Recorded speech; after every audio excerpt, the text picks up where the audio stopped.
Hi there, it's David Gibson from Thackeray Williams Leasehold team. It's 5th week of lockdown and hair's getting longer, quarantine beards are growing in, and by all accounts a lot of property transactions are falling by the wayside for lack of estate agents' ability to go round and actually inspect properties, view new ones. The government guidance, generally speaking, being that those are sort of non-essential businesses and movers shouldn't be really moving in during this time. So a lot of things are kind of halted for the time being, and it's causing a bit of stagnation. So this video is essentially on what you could be doing if you're in a leasehold flat, a long leasehold flat. In the meantime, one of the things that you'll be asked when you come to sell your property, if you're in a leasehold flat or if you're considering buying one, is how long is the lease?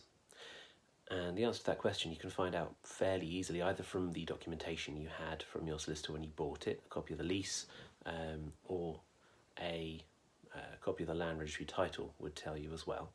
So you might have it from there if you've got that pack squirreled away somewhere or you happen to remember.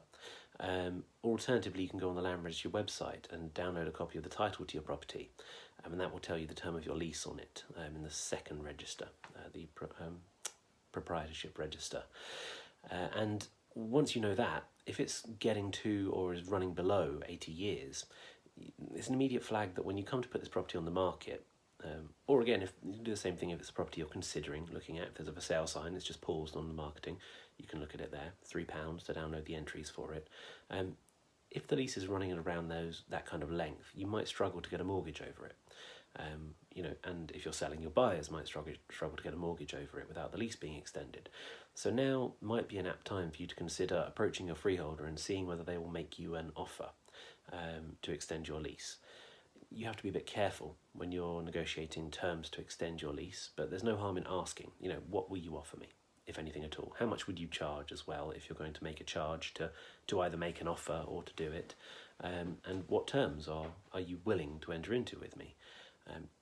If you don't know who your freeholder is, check a ground rent demand or a service charge demand that you have. If you don't have one of those, you can go on the land registry website and try and find a copy of the freehold title to your flat. Some flats are more complicated. They have intermediate leasehold structures and things, and you might want to consider asking a solicitor, who's who and who do I approach, and it might be worthwhile to maybe shell something out so that you can start those inquiries and figure out the structure.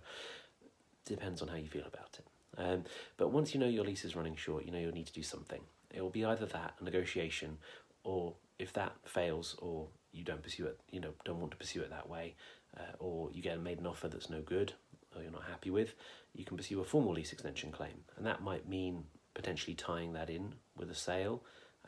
This is using your rights, really, your statutory rights to a lease extension.